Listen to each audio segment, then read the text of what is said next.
Welcome back to my channel. ಇವತ್ತು ನವರಾತ್ರಿಯ 2ನೆಯ ದಿನ. ಆ ತಾಯಿ ಪಾರ್ವತಿಯನ್ನು ಇವತ್ತು ಬ್ರಹ್ಮಚಾರಿಣಿ ಎಂಬ ಹೆಸರಿನಲ್ಲಿ ಪೂಜೆ ಮಾಡ್ತಾರೆ. ಇಲ್ಲಿ ಹೂವು ಎಲ್ಲ ಚೇಂಜ್ ಮಾಡ್ತಾ ಇದ್ದೀನಿ. ಬೇರೆ ಹೂವು ಇಡೋಣ ಇವತ್ತು ಅಂದ್ಬಿಟ್ಟು ಈ ಹೂವು ಎಲ್ಲ ತೆಗಿತಾ ಇದ್ದೀನಿ. ಹಾಗೆ ನೀರು ಕೂಡ ತೆಗಿತೀನಿ. ಹೂವು, ನೀರು ಮತ್ತು ನಾವು ನೆನ್ನೆ ಏನು ಪ್ರಸಾದ ಇಟ್ಟಿದ್ದೀವೋ ಅವಷ್ಟೂ ಮಾತ್ರ ತಕ್ಕೋಬೇಕು. ಅದು ಬಿಟ್ಟು ಬೇರೆ ಕಳ್ಶನಾಗಲಿ ಏನಾಗಲಿ ಕದಲಿಸ್ಬಾರ್ದು. ಅದು ಹೇಗಿರುತ್ತೋ 9 ದಿವಸ ಹಾಗೆ ಇರಬೇಕು. ಬರೀ ನೀರು, ಪ್ರಸಾದ ಮತ್ತು ಹೂವು ನಮ್ಮ ಇಷ್ಟ. ನಾವು ಚೇಂಜ್ ಮಾಡೋಂಗಿದ್ರೆ ಮಾಡ್ಬೋದು, ಇಲ್ಲ ಅದೇ ಹೂವು ಬಿಡ್ತೀವಿ ಅಂತ ಬಿಡ್ಬೋದು. ಹೂವು ಬಾಡೋಗಿತ್ತಲ್ಲ, ಅದರಿಂದ ನಾನು ಬೇರೆ ಹೂವು ಇಡೋಣ ಹೆಂಗೂ ಇದೆ ಅಂದ್ಬಿಟ್ಟು ಹೂವು ಎಲ್ಲ ತಗೋತಾ ಇದ್ದೆ.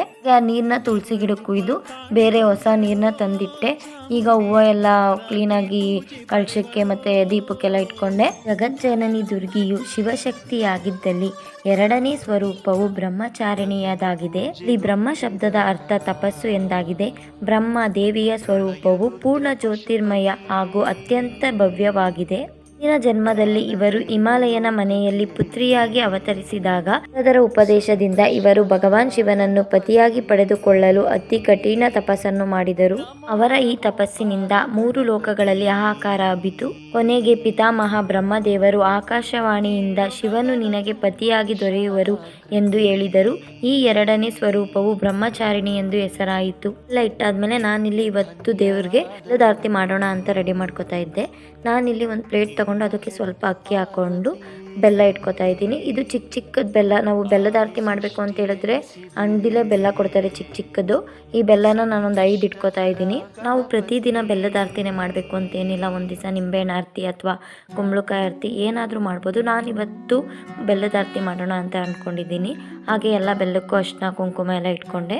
ಏನಾದರೂ ಒಂದು ಸಂಕಲ್ಪ ಮಾಡಿಕೊಂಡು ಈ ಥರ ನವರಾತ್ರಿ ಪೂಜೆ ಮಾಡೋದ್ರಿಂದ ನಾವೇನು ಅಂದ್ಕೊಂಡಿರ್ತೀವೋ ಅದು ಬೇಗ ನೆರವೇರುತ್ತೆ ಅಂತ ಹೇಳಿ ಈ ನವರಾತ್ರಿ ಪೂಜೆನ ಮಾಡ್ತಾರೆ.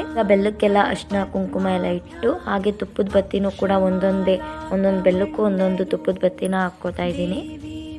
ಇವತ್ತಿನ ದೇವರಿಗೆ ಅಂದರೆ ಬ್ರಹ್ಮಚಾರಿಣಿ ತಾಯಿಗೆ ಬಣ್ಣದ ಬಟ್ಟೆ ಧರಿಸಿ ಪೂಜೆ ಮಾಡಿದ್ರೆ ಒಳ್ಳೇದು ಅಂತಾರೆ. ಅದರಿಂದ ನಾನು ಕೂಡ ಇವತ್ತು ಹಸಿರು ಬಣ್ಣದ ಸೀರೆ ಉಟ್ಕೊಂಡಿದ್ದೀನಿ. ಎಲ್ಲ ಹಾಕಿದ್ಮೇಲೆ ಈಗ ಸ್ವಲ್ಪ ಹೂವು ಎಲ್ಲ ಇಕ್ಕೋತಾ ಇದ್ದೀನಿ.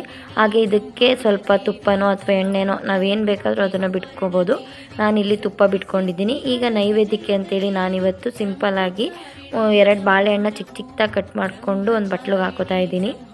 ಹಾಗೆ ಒಂದು ಸ್ವಲ್ಪ ಬೆಲ್ಲ ತೊಗೊಂಡು ಅದನ್ನು ಕೂಡ ಕ್ಲೀನಾಗಿ ಚಿಕ್ಕ ಚಿಕ್ಕದಾಗಿ ಕಟ್ ಮಾಡಿಕೊಂಡು ಅದನ್ನು ಕೂಡ ಹಾಕೋತಾ ಇದ್ದೀನಿ.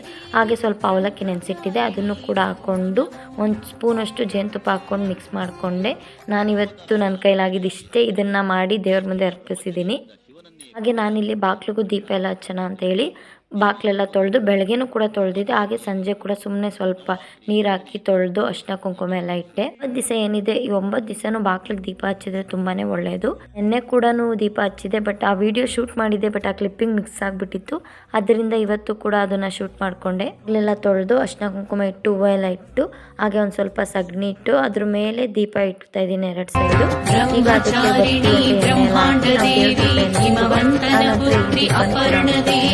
ವೃದ್ಧಿ ಸಿದ್ಧಿಗಳ ವಿಜಯದ ದೇವಿ ಬ್ರಹ್ಮಚಾರಿಣಿ ನಮೋ ನಮೋ. ಬ್ರಹ್ಮಚಾರಿಣಿ ಬ್ರಹ್ಮಾಂಡ ದೇವಿ ಹಿಮವಂತನ ಪುತ್ರಿ ಅಪರ್ಣ ದೇವಿ. ವೃದ್ಧಿ ಸಿದ್ಧಿಗಳ ವಿಜಯದ ದೇವಿ ಬ್ರಹ್ಮಚಾರಿಣಿ ನಮೋ ನಮೋ.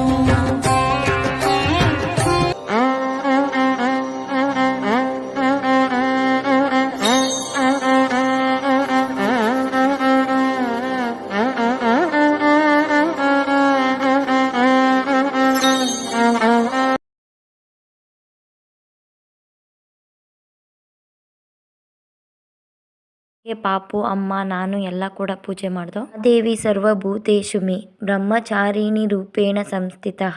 ನಮಸ್ತಸ್ಯೆ ನಮಸ್ತಸ್ಯೆ ನಮಸ್ತಸ್ಯೆ ನಮೋ ನಮಃ.